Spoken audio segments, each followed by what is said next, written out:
So one of them always lies, the other one always Okay, so for your starter, you guys need to read this passage here. I can read it to you really quick.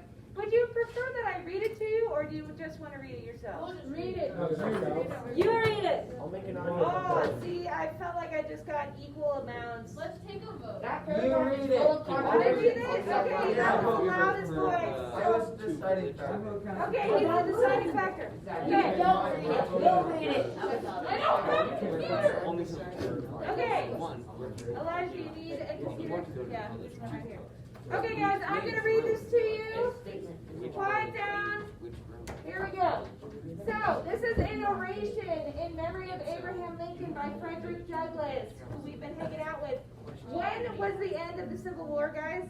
1870. 1865. And this is from 1876.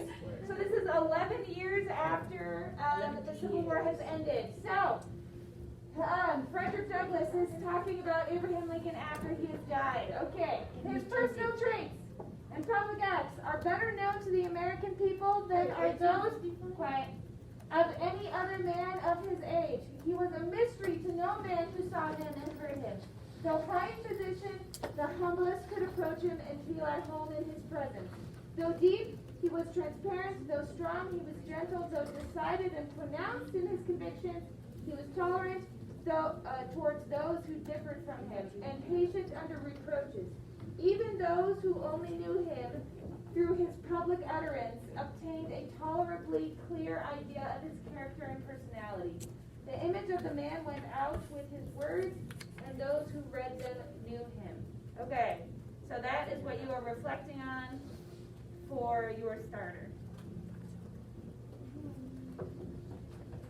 No. Yeah, I got moved and then I tried to stop and then I started.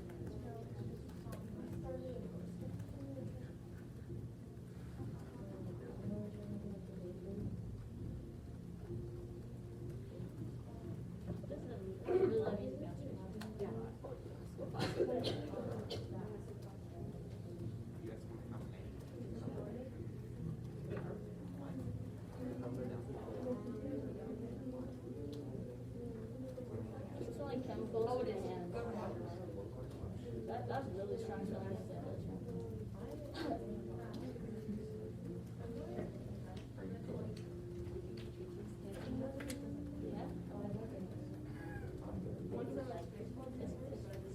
No, I wish I had gotten a 10 out of gift card, but I got the chips and rolls. Now I don't know what to do. Oh, I'll take it. I got the light sticker.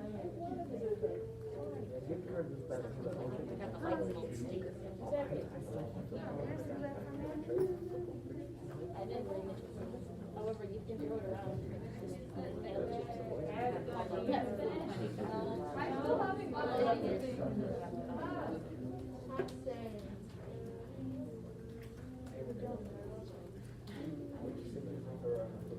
Yes. No, throw around something.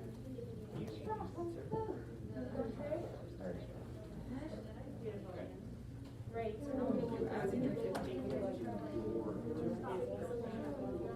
Yeah.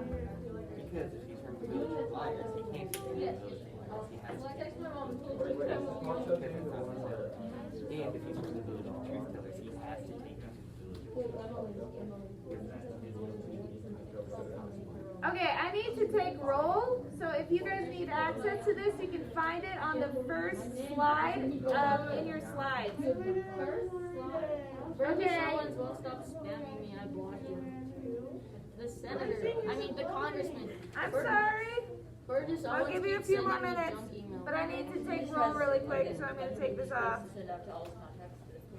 Yeah, literally. No, it's probably a secretary. You can find it in your slides if you need it. Is it Schultz? Yeah? I blocked our senator because he kept, or congressman because he kept spamming. Because he's spamming you so bad? Yes. Shoot. What kind of stuff is he saying? Like, this is what the Democrats wasted their time on. Here's what I'm doing. Yeah, you should just like message him back and be like, I'm 13, I can't vote. So like, He don't. He doesn't even say anything that pertains to what I asked him. Wait, is he saying? Nancy Pelosi's wasting your time. Oh, I'm sorry. So I blocked him and marked him as spam. Yeah, that's good. Yeah. Yeah, saying he doesn't even send anything about what you wrote to him. Yeah, he no, Schaefer. And then he He said, actually does it. I don't Pick up the phone and you don't say anything. And then you say something and then you say hello and they're like, this number was associated with blah blah blah blah blah. Hey, why are we being monitored? Oh, because I need to be monitored. I'm being watched. Are you on probation? Did you break a law? I'm not on probation, no. Guys, But I am in a class where they need to, are you CIA? I bet she likes that. If I were CIA, I would hope that I would have like a better, more secretive method. You can hide it in a serial Is box. the NSA watching us through that? No. Hide it in a captain. You're right, they're watching us through Is that projector secretly above? No comment. Okay, I think we all know what the answer is. Yes, it's a nuke, people. And as we all know, hiding under a desk will protect you from nukes. Okay, hey guys. Come back to me for a second. Hey, 3, 2, 1. Who's talking? Okay, so in Canvas, you will see the timeline of the 1800s. So we are going to start working on that together. So it's not very laborious. There's not a lot of work that you guys need to do, but we just need to remind ourselves to be adding stuff to it. So what you're going to do is you are going to open up this template. Oh, this is so annoying. Okay, but you have to log in to LucidPress. Yeah, okay. And so you're going to open it right here. So this is all you're doing for right now is you're just opening it. Okay? Then you have to open up LucidPress again because that was just opening up the file. Now you need to open up LucidPress. Hey-yo. And then it should say, welcome back, your name. April. That's my name. And then you are going to press new because it should be recently here in your template. So press new.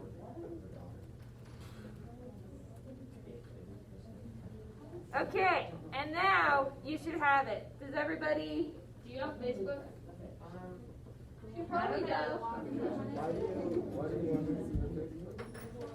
Yes. So open up the timeline of the 1800s template, open it, and then log into LucidPress and open it there. Okay. I got it. I lost you. Okay. So have you? So gone on. Roll with Sam. Roll worthy of Sam. I'm sorry. You answered One. No, 3. Sam gets the worst rolls. He gets like 1s and 2s and 3s. And if he doesn't get that, he gets 18s and 20s. But only on like my speech bubbles or whatever. Yeah, like if you read so there's been like when Sam tries to be evil or when he's doing something that doesn't matter, he rolls perfect 20s and 18s. When he's doing anything important, yeah, so you were doing something evil. So. One time we opened up a member college with lava because the enemy was throwing the ground there. Oh, I like lava. And so we were on the ceiling and they were trying to get to, I was like hanging. Wait, stop. So gravity was up, so I was hanging onto the floor so I didn't fall up. And the rest of my team fell up. And so they were all running across the ceiling to down below. And then they switched it back. Once you guys, hey, quiet down, Trey, can you sit down, please? Emma, quiet. Okay, so once this is opened, you can add stuff by adding a text box. Great, and then you can move it around appropriately to wherever you need it. And make sure, since it's going to be on this side, you want to make sure that the text is in white so that you can read it. But we are going to add a couple of things. So what did we talk about the last class period we were together? Does anyone remember? Frederick. Yeah. We did talk about Nat Turner's Rebellion. So I want you to add that to your timeline. It was 1831. So you're going to add Nat Turner's Rebellion. And I also want you to add 1831. 1831. Yeah, I need to make sure that I write clearly for you guys. Okay. 1859, you are also going to add the John Brown Rebellion.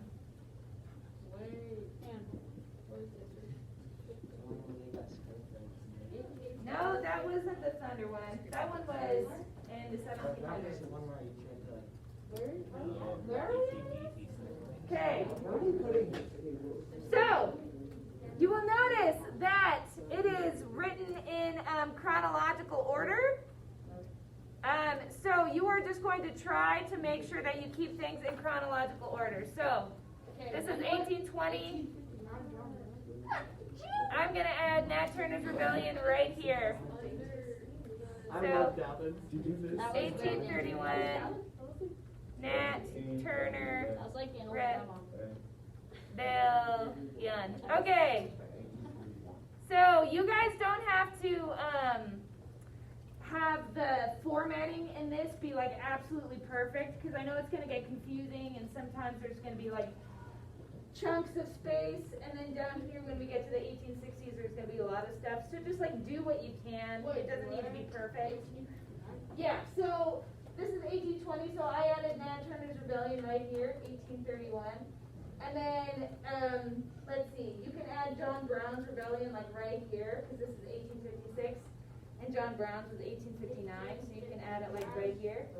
And yeah, you guys are going to have to like mess with it a little, and if it's not perfect, that's okay. But try your best to keep it in chronological order, just because we want to be keeping track of the stuff that we're talking about and the key points. And then we can keep it all organized in our heads of like what happened when, and yeah, maybe that will help reveal to us the progression of what went down during the Civil War. Does that make sense? Yeah. Anybody have questions for me on this? Anybody running into issues that need to be resolved? What was the last one? John Brown's Rebellion. 1859, John Brown was rebelling. Cool. That's like a really plain name, John Brown. John Brown, I know. It's like I wonder how many John Browns there are. I know, right? Probably only a little bit more than John Smith. Then John Smith? Yeah. Huh, I remember Jonas joke with John Smith. What? I had a joke about John Smith. Yeah, with Pocahontas and Donald Trump. Okay. Oh yeah. I did a joke. I don't remember that joke. Like, No. how do I do this? I'm so confused. Okay, you're confused, Jonah? How do Okay, I so you- open So it? you open up the template, that's great. You can exit out of that now. And you need to, yeah, you John need Brown, to it was all like, everybody gave us a joke about it. now you save the template, and now go to the first image. And then you want to see reset template, press new, and then you start a new document. Okay. Okay, do you guys want the lights on or the lights off for Lights off! Lights up! Okay, there we go. We love the darkness. You love the darkness. Especially when there's LED lights. Wait, no, I didn't get everything. I have You can ask someone who's next to you. watch out for the sign. Okay, when the time comes, you can ask Anna. Okay, guys, so, quiet down. We are talking about Abraham Lincoln. Frederick Douglass said about him, any man can say things that are true about Abraham Lincoln, but no man can say anything new about Abraham Lincoln. Are there any guesses as to what Frederick Douglass meant when he said that? Yeah? A poem, it rhymes. It does rhyme. Yes, Sam? Everything has already been said. What? Everything has already been said. Yeah. Yes, exactly. So, Abraham Lincoln was a guy who was beloved by so many people. but he was also a man who was bitterly hated by a ton of people as well. So, all sorts of people were saying he's honest. He's like the best American president we ever had. But then there were people who were saying he is not honest, he is a liar, and he's the worst president we ever had. He's from the devil. So, you basically can't say anything new about him because so many things have already been said. What if I call him an alien? If you called him an alien, I bet you one person has called him that at some point. Almost money. So, what do you guys know about Abraham Lincoln? Yes. He had Marfan syndrome, which is the reason he was really tall and skinny. He had what? Marfan syndrome. What is that? It's pretty much like a thing that makes you really tall and skinny and have hyperflexion with like small limbs. Oh, I'm like the fascinating. opposite of that. 'Cause I'm Good short. stuff. Okay, yes, Dylan. You know, Yeah, but you're not short. while he was in the house, I am. he wanted, Short skinny. he liked to say hi to all of the people that were working there.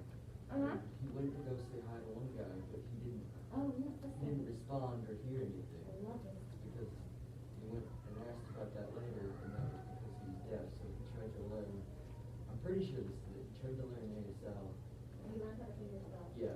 Oh. Yeah, so now the deaf He was a son as Abraham Lincoln friend to the deaf. Really? Friends to the deaf. Cool. And later when he died, and they tried to create the Lincoln Memorial, Uh-huh.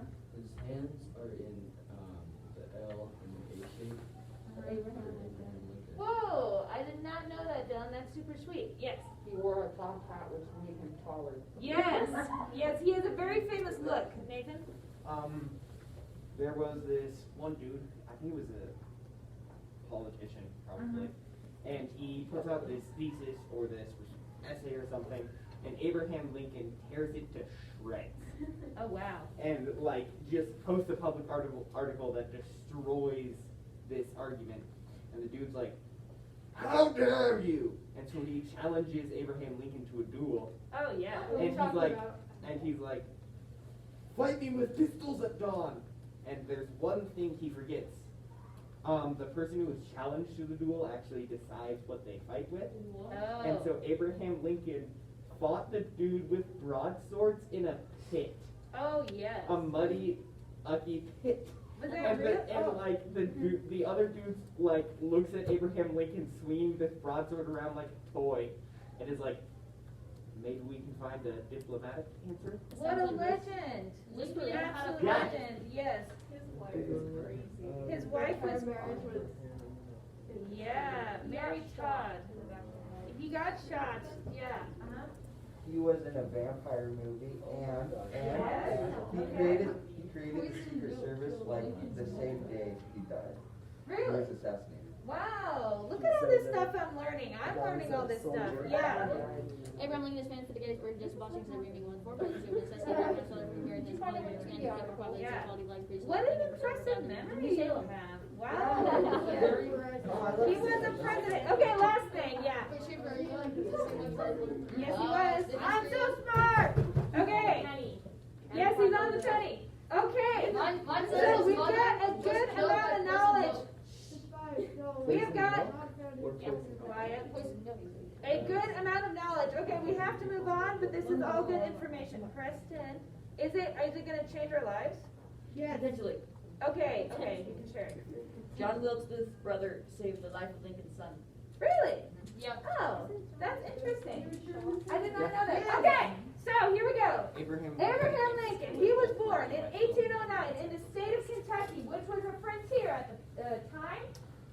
He then moved to Illinois, and that's where he was running out of for all of his, when he was running for the House of Representatives and for the Senate. He, became a politician and a lawyer, but he was very famously self-educated. He did not have a lot of formal education, but he was known for being extremely, extremely intelligent. And he first ran as a part of the Whig Party, which we will talk about soon. And then he won as America's first Republican president throughout the American Civil War, as you guys know. And he was also known for having a lot of witty sayings. He was known as a really eloquent man. People loved to come hear him speak. And he said this quote right here, if I were two-faced, would I be wearing this one? Do you guys know what two-faced means? If you were, what does two-faced mean? Yes. It means I can live two lives. Yes, exactly. So if you're like with one group of people, you behave one way, and then if you're with another group of people, you behave another way. So, someone was accusing Abraham Lincoln of being two-faced. Sure. The little one. But he's making a joke here. He's saying, okay, if I were two-faced, would I be wearing this one? So he's making fun of the way he looks, okay? He also has this other line, whenever I hear anyone arguing for slavery, I feel a strong impulse to see it tried on him personally. So, nice zinger there. Okay, what is the political climate at the time? So, it's a little bit different than today. Today we have the Democrats and the Republicans. But at this time, the political climate was transitioning and shifting into sort of a more modern version. So, it was the Democrats and the Whigs initially. We talked about the first Democratic president. Does anybody remember who he was? George Washington.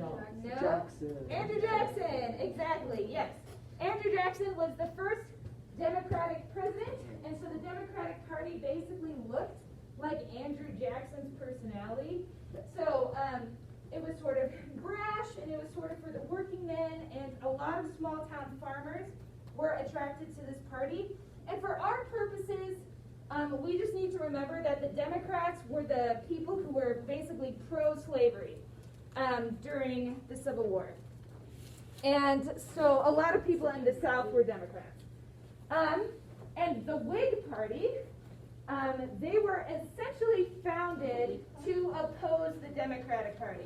As Andrew Jackson and the Democrats were rising, people were like, I do not like Andrew Jackson, so we need to create a party to oppose him, to oppose his power, and that was the Whigs. And they, they were for economic modernization and bankings and tariffs and taxes for internal improvements. So they were mostly for like a strong central government. That was kind of what they were motivated by. But the Whig Party essentially was phasing out during the time of Lincoln, and then eventually disappeared because, we don't have a Whig Party in modern America. So this was the time when it was phasing out. And as the Whig Party was phasing out, the Republicans were phasing in. So they sort of emerged from the failing Whig Party. And Abraham Lincoln was the first Republican president. And it was home to some radical abolitionists. And what is an abolitionist again? Someone who doesn't hold the time. Exactly. So those are the people who are very much against slavery. So the radical abolitionists, the people who were really, really passionate about getting rid of slavery, they were attracted to the Republican Party, as well as some people who were moderately against slavery. People who thought like, yeah, slavery's bad, but maybe we can slowly phase out of it. Okay, so we're going to watch a video right now, and this video, just so you guys know, heads up, it's a little bit complicated. It sort of throws a bunch of names and dates at you, so you don't need to be responsible for trying to figure out all that information. I just want you to be focusing on a couple of things. So this talks about the road to Civil War, and we've talked about some of this stuff. So be paying attention for names, dates, events that you remember and that you recognize from stuff that we've already talked about. And then be paying attention to how and why the Republican Party formed. Okay, so those two things. What is stuff we've talked about already, and how and why did the Republican Party form? Okay, here we go. Oh, look, they did. Ted.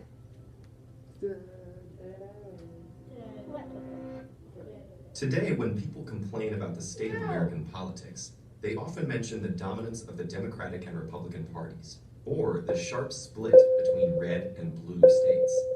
But while it may seem like both of these things have been around forever, the situation looked quite different in 1850, with the Republican Party not yet existing, and support for the dominant Democrats and Whigs cutting across geographic divides. The collapse of this second party system was at the center of increasing regional tensions that would lead to the birth of the Republican Party, the rise of Abraham Lincoln as its leader, and a civil war that would claim over 500,000 lives. And if this collapse could be blamed on a single event, it would be the Kansas-Nebraska Act of 1854. The story starts with the Missouri Compromise of 1820.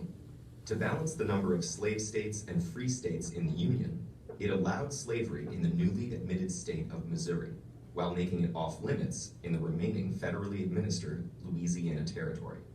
But compromises tend to last only as long as they're convenient, and by the early 1850s, a tenacious Democratic senator from Illinois named Stephen A. Douglas found its terms very inconvenient. As an advocate of Western expansion, he promoted constructing a transcontinental railroad across the northern plains with an eastern terminus in Chicago, where he happened to own real estate. For his proposal to succeed, Douglas felt that the territories through which the railroad passed would have to be formally organized, which required the support of Southern politicians. He was also a believer in popular sovereignty, arguing that the status of slavery in a territory should be decided by its residents rather than Congress. So Douglas introduced a bill designed to kill two birds with one stone. It would divide the large chunk of incorporated land into two new organized territories, Nebraska and Kansas, each of which would be open to slavery if the population voted to allow it. While Douglas and his Southern supporters tried to frame the bill as protecting the political rights of settlers, horrified Northerners recognized it as repealing the 34-year-old Missouri Compromise and feared that its supporters' ultimate goal was to extend slavery to the entire nation. Congress was able to pass the Kansas-Nebraska Act, but at the huge cost of bitterly dividing the nation, with 91% of the opposition coming from Northerners. In the House of Representatives, politicians traded insults and brandished weapons until a sergeant-at-arms restored order. President Pierce signed the bill into law amidst a storm of protest, while Georgia's Alexander Stephens, future Confederate vice president, hailed the act's passage as glory enough for one day. The New York Tribune reported, "The unanimous sentiment of the North is indignant resistance." Douglas even admitted that he could travel from Washington, D.C. to Chicago by the light of his own burning effigies. The political consequences of the Kansas-Nebraska Act were stunning. Previously, both Whigs and Democrats had included Northern and Southern lawmakers united around various issues. But now slavery became a dividing factor that could not be ignored. Congressmen from both parties spoke out against the act, including an Illinois Whig named Abraham Lincoln, denouncing the monstrous injustice of slavery in an 1854 speech. By this time, the Whigs had all but ceased to exist, irreparably split between their Northern and Southern factions. In the same year, the new Republican Party was founded by the anti-slavery elements from both existing parties. Although Lincoln still ran for Senate as a Whig in 1854, he was an early supporter of the new party and helped to recruit others to its cause. Meanwhile, the Democratic Party was shaken when events in the newly formed Kansas Territory revealed the violent consequences of popular sovereignty. Advertisements appeared across the North, imploring people to emigrate to Kansas to stem the advance of slavery. The South answered with border ruffians, pro-slavery Missourians who crossed state lines to vote in fraudulent elections and raid anti-slavery settlements. One Northern abolitionist, John Brown, became notorious following the Potawatomi Massacre of 1856, when he and his sons hacked to death 5 pro-slavery farmers with broadswords. In the end, more than 50 people died in bleeding Kansas. While nominally still a national party, Douglas's Democrats were increasingly divided along sectional lines, and many Northern members left to join the Republicans. Abraham Lincoln finally took up the Republican Party banner in 1856 and never looked back. That year, John C. Fremont, the first Republican presidential candidate, lost to Democrat James Buchanan, but garnered 33% of the popular vote, all from northern states. 2 years later, Lincoln challenged Douglas for his Illinois Senate seat, and although he lost that contest, it elevated his status among Republicans. Lincoln would finally be vindicated in 1860 when he was elected President of the United States, defeating in his own home state a certain Northern Democrat who was finally undone by the disastrous aftermath of the law he had masterminded. Americans today continue to debate whether the Civil War was inevitable, but there is no doubt that the Kansas-Nebraska Act made the ghastly conflict much more likely. And for that reason, it should be remembered as one of the most consequential pieces of legislation in American history. Okay, so that was a lot. But what did you recognize? Any names, any dates, any? Abraham Lincoln for sure. John Adams. John Adams, nope. Bloody Kansas, yes.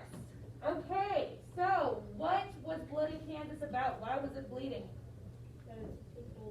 Because like 50 people got killed by John Brown. Yeah, right. So it talked about John Brown, which was the rebel. He was an abolitionist, so he was a white guy, but he got super passionate about the abolitionist cause, and he brought a bunch of people to Kansas. And why were people fighting in Kansas? What were they fighting over? For it to be a slave state, right? So the northern states were free, the southern states had slaves, and now we have this huge question of what are we going to do as we expand westward, and we're adding territories and we're adding states. Are they going to be slaves or are they going to be free? And it was gnarly. Okay, so we had the John Brown Rebellion, so bleeding Kansas. 55 people died. The caning of Charles Sumner, if you guys remember that article that you guys read, where somebody was almost beat to death. Yep. In Washington, D.C. So that was over Kansas. So, yeah, it's a big deal. Any other names or things that seem familiar to you? Yeah? I find it interesting that the Republican Party is often seen as the racist party today, even though it was founded as the anti-slavery party, and the Democrats were enforcing slavery, but are now seen as the ones who try to free blacks from discrimination. Yeah, I mean, definitely an interesting shift, I think, in like perception of what's going on. But you bring up a really good point, Nathan, which is why was the Republican Party formed? Who were the people who were forming it? Anti-slaves. All the anti-slaves people, right? Anti-slavery people from both the Whigs and the Democrats. They left their parties and joined to create the Republican Party. And so that was basically the platform that the Republican Party was built on, was anti-slavery ideas. Okay, so this brings us to, this brings us to the election of 1860. So, the video talked about Lincoln's arch enemy. Who was his arch enemy? Stephen Douglas, yes. Stephen Douglas was his arch enemy. They both ran against each other in a Senate race for being senators of Illinois. And then they went on to run against each other for president. So, who was Stephen Douglas? What did he do? What did it say was his deal? Kansas, Nebraska. He was the guy who did the Kansas-Nebraska Act. Okay, so the election of 1860 was Stephen Douglas, the man who brought about the Kansas-Nebraska Act. He wanted Kansas to be admitted as a slave state. Yeah. That's like, I don't know what I'm supposed to be doing on this. On the timeline? Yeah, I'll help you with that in a second. Okay, so that's who it's against. So during this election, Lincoln actually didn't give any speeches, which is interesting. He didn't really do a campaign race because there was so much energy and enthusiasm around the new Republican Party, and everybody already knew what the Republican Party was about, so he didn't have to. But if you ever find debates between Douglas versus Lincoln, there are a bunch of famous dialogues and speeches and debates between the two. That was from the Senate race that happened in 1854, I believe. So, anyways. Didn't Lincoln run for like other positions besides president? Yes, yeah. So he ran against Douglas for senator of Illinois before. Okay, and so when Lincoln was elected president, immediately the South seceded, starting with South Carolina, because they knew what it meant to have a Republican president be elected. That meant that now the United States is going against slavery. And so they wished to create their own country and called it the Confederacy. Okay, can I have one person read for us? Yes. President Abraham Lincoln issued the Emancipation Proclamation on January 1st, 1863, as the nation approached its third year of bloody civil war. The proclamation declared that all persons held as slaves within the rebellious states are and henceforward shall be free. Thank you, Clara. Okay, so Emancipation Proclamation. This is probably one of the most famous things that Abraham Lincoln has ever done. So, what does emancipation mean? That word? Any guesses? Free. Yes, to free. Proclamation. What does that mean? Like Explanation. declare. Yes, right. Declaration. So it's like sort of a liberation declaration. Yeah. Yeah, I was the fact or process being set free from physical slavery. What was the one that happened before this? Oh, beautiful, Yeah, Justin. exactly. Thank you. So, the Emancipation Proclamation, after this was enacted, the slaves were free, correct? No. Yes. So a lot of people think that the Emancipation Proclamation was what set the slaves free, but Preston, we know that's not true, right, Preston? Great. We know that's not true. I was helping with the timeline. Okay, I see. Because the Emancipation Proclamation actually did not free any slaves immediately in that moment. It was actually more of a military strategy. And so some of the key pieces of information here that differentiated from what eventually did free all slaves, which was the 13th Amendment. 13th Amendment. Okay, that's what actually freed all the slaves. So this said, all persons held as slaves within rebellious states are and henceforward shall be free. What were the rebellious states? The Southerners. Southern, exactly, the Confederacy. Those were who were in rebellion. But there were actually a few states called border states, so it was Delaware, Maryland, Kentucky, Missouri. They held slaves, but they were still faithful to the Union in the North. And so Abraham Lincoln said to those border states, so Missouri, you guys can keep your slaves for right now. So what this did was, as the Union, as the North, entered into enemy territory, into the rebellious states, as they conquered land, they would start freeing slaves as they went. And so immediately, when this was enacted, no slaves were freed. It was just saying, like, as we move forward as a military, we're going to be freeing slaves as we go. So it did accomplish a few things, yeah. Well, the Negro people weren't actually completely freed because there was still like segregation and other things that began to arise later. Oh, yeah, for sure. It was an improvement. It was definitely improvement upon what had been before. There is for sure a lot of follow-up conversations after this, right? Yeah. So, let's see here. The Emancipation Proclamation. It is known as being one of the most important sort of declarations or speeches or acts ever in American history, but at the time it made basically a ton of people angry. So, this is sort of just an example of what Abraham Lincoln had to deal with here. So, there were abolitionists, which we talked about. Abolitionists wanted what to end? Slavery. Great. Abolitionists want slavery to end. So they saw this, and they got mad at Abraham Lincoln, because they were like, dude, like, you're saying that this is Emancipation Proclamation, but are you really freeing anybody right now? Like, why don't you just free the slaves that are in Missouri, in Maryland, Delaware, Kentucky? Like, if you're going to say that you're emancipating, be an emancipator, for goodness sake. And Abraham Lincoln was known sort of for taking a moderate approach to slavery. And to the abolitionists, they're like, there is no moderate approach to slavery. Like, this is such a profound, deeply evil thing. How could you possibly say that, you know, it can exist for a little bit longer? Like, no, we have to get rid of it right now, right? So the abolitionists, they were mad at the Emancipation Proclamation. Let's see, Confederacy, they were obviously mad. They were overjoyed. They were, yeah, right. They were super excited about this, right? But they were mad for some obvious reasons. One, they wanted to keep their slaves. Two, they were like, oh, I don't know if you noticed, Mr. Abraham Lincoln, but we are not a part of the United States anymore. We are becoming our own country. So you don't have the right to tell us what we can do.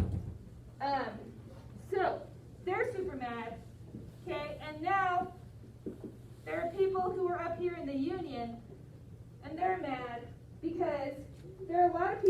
anti-slavery, but not full abolitionists, right?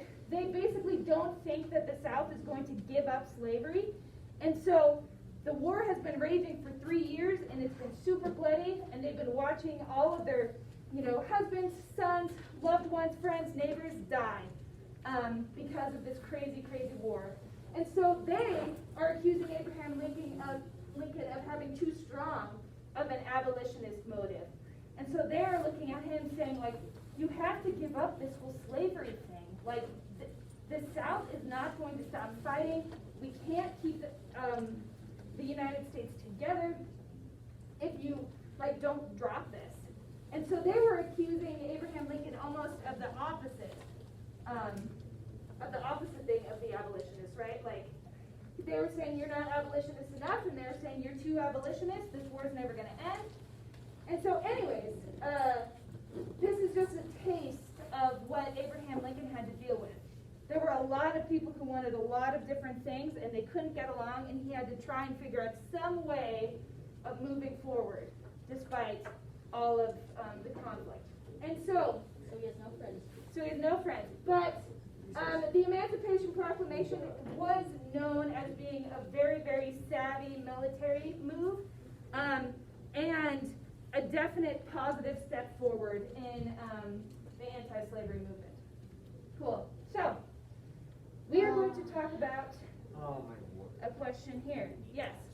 Was Abraham Lincoln racist? The reason why we are talking about it is because this is something that's being talked about a lot today, in today's world. I'll give you a straight Because, answer. racism is obviously a conversation that's on a lot of people's mind right now, and people are looking back through history and reevaluating basically the people that have been celebrated. And Abraham Lincoln is known for being probably, the people that has done some of the most significant things for African Americans. He ended slavery, which is a big deal. But some people have looked back at some of the things he said, some of the motives that he had, and are calling into question, was he actually this great of a dude? Or was he just as racist as anybody else? And maybe he was just doing this for a political gain. Taking his name off of schools. Yes, right. Some people in San Francisco are considering taking his name off of schools. So let's talk about it. Let's see here. He is known as being the person who liberated the slaves, and he's also known for saying things like this: if slavery is not wrong, nothing is wrong. Also saying stuff like this down. Can you read that quote for us? If the Negro is a man, why then my ancient faith teaches me that all men are created equal, and that there can be no moral right in connection with one man's making a slave of another. Yes. So, he has said some beautiful, strong things against slavery. And Frederick Douglass, what was his opinion of Abraham Lincoln from the passage that you guys read earlier today? Yeah? He thought he was a great guy. That he was a great guy, right? And Frederick Douglass, he was a slave himself. He existed during the time of abolition, of the abolition movement, and he was an advisor to Abraham Lincoln himself. And further on, in that same speech, Frederick Douglass goes on to say this here. So, he was preeminently the white man's president, entirely devoted to the welfare of white men. He was ready and willing at any time during the first years of his administration to deny, postpone, and sacrifice the rights of humanity and the colored people to promote the welfare of the white people of this country. In all his education and feeling, he was an American of the Americans. He came into the presidential chair upon one principle alone, namely opposition to the extension of slavery. So there's a difference between the extension of slavery and slavery itself. The extension of slavery, that's westward expansion stuff. That's Kansas. His arguments in furtherance of his policy had their motive and mainspring in his patriotic devotion to the interests of his own race, to protect, defend, and perpetuate slavery in the states where it existed. Abraham Lincoln was not less ready than any other president to draw the sword of the nation. He was ready to execute all the supposed guarantees of the United States Constitution in favor of the slave system anywhere inside the slave states. He was willing to pursue, recapture, and send back the fugitive slave to his master. If you guys remember the Fugitive Slave Act. Yeah. And to suppress a slave rising for liberty, though his guilty master were already in arms against the government. The race to which we belong was not the special object of his consideration. And Frederick Douglass was black, and he was speaking to some freed slaves. So, now what do you think Frederick Douglass feels about Abraham Lincoln? Yeah. Yes, Helen? Thinking about both of the papers you've shown us about Frederick Douglass, I would still think that Frederick Douglass thinks Lincoln is a nice guy because in there he's always saying was, meaning Lincoln did change. Ooh. Now he became After Lincoln died. Yeah. But that's a great thought. Yes, Don. Well, if you are going to become president over a lot of people, there is going to be at least one person that will hate you. Yes, I see. So Frederick Douglass,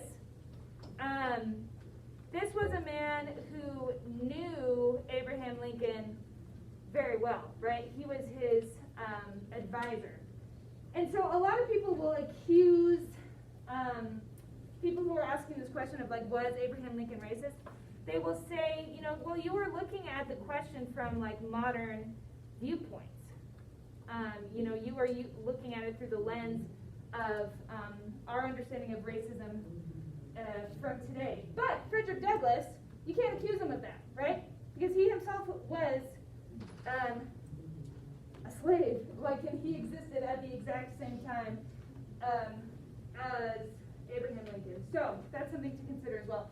But if you don't believe Frederick Douglass, you can read it from his own mouth. Let's see, Landon, could you read this for me? There was a physical difference between the white and the black races that will forever forbid the two races from living together on terms of social and political equality. Okay, so that is a quote from Abraham Lincoln himself. We also have another quote here. Apprehension seems to exist among the people of the southern states that by the accession of a Republican administration, their property and their peace and their personal security are to be endangered. There has never been any reasonable cause for such apprehension. So, Abraham Lincoln, this was his inaugural address right after he was elected as president. He was talking to people of the South. What property do you think the people of the South would be concerned about? Their own, the plantation. Yeah, the plantation, they're slaves. Okay, indeed, the most ample evidence to the contrary has all the while existed and been open to their inspection. It is found in nearly all the published speeches of him who now addresses you, so in all of his speeches. I do but quote from one of those speeches when I declare that I have no purpose, directly or indirectly, to interfere with the institution of slavery in the states where it exists.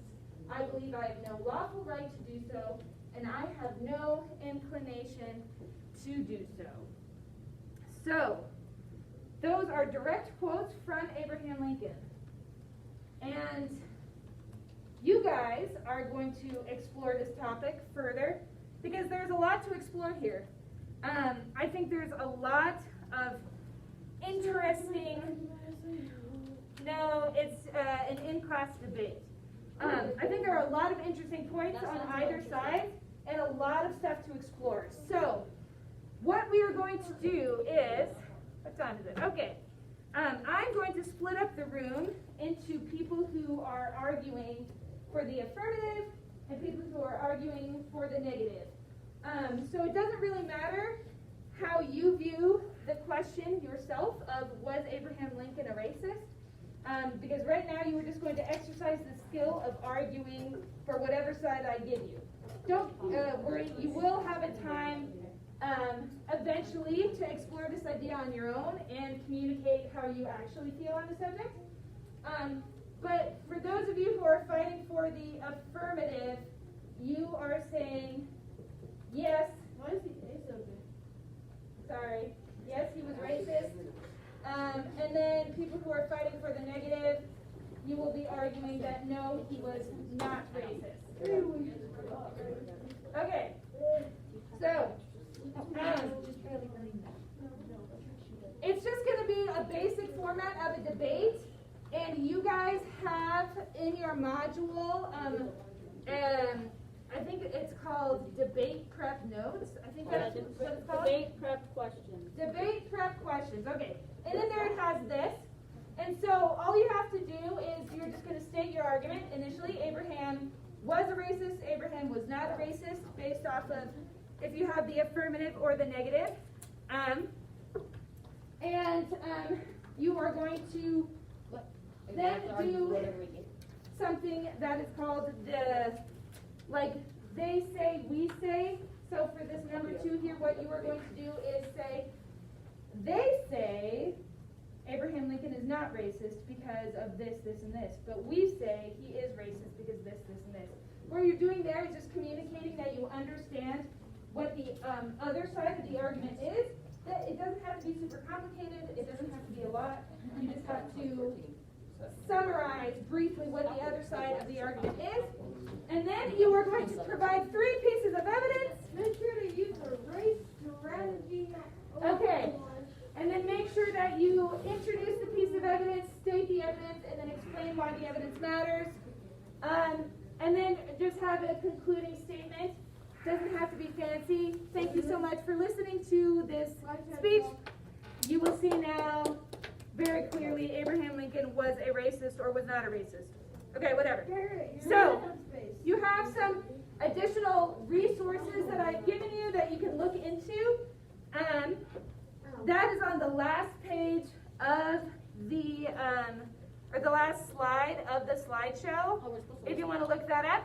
Also, if you see in the module here,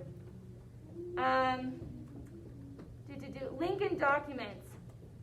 There are 4 documents right here, document A, B, C, D, and you can use these as evidence. Some of them are evidence that he was racist. Some of them can be used as evidence that he was not racist. You will have to read them and discover for yourself. That's a good resource, and I would like you to use at least one of those for your pieces of evidence. Okay, so are there any questions right now? I'm going to give you guys a sticky side. So you guys are working together as a group. The next class period, we will engage in a debate together, both in small groups and then as a class. And you guys are working together. Everybody's going to be turning in these worksheets individually, so make sure that you are communicating like the pieces of evidence that you are finding. You can split up the workload however you like. Like maybe one person wants to take the counter argument, and then one person wants to take a piece of evidence. You want to take one article, the other people will take the other articles, blah, blah, blah. But then you can communicate with each other, collaborate, make sure everybody has all the information. Does that make sense? Awesome.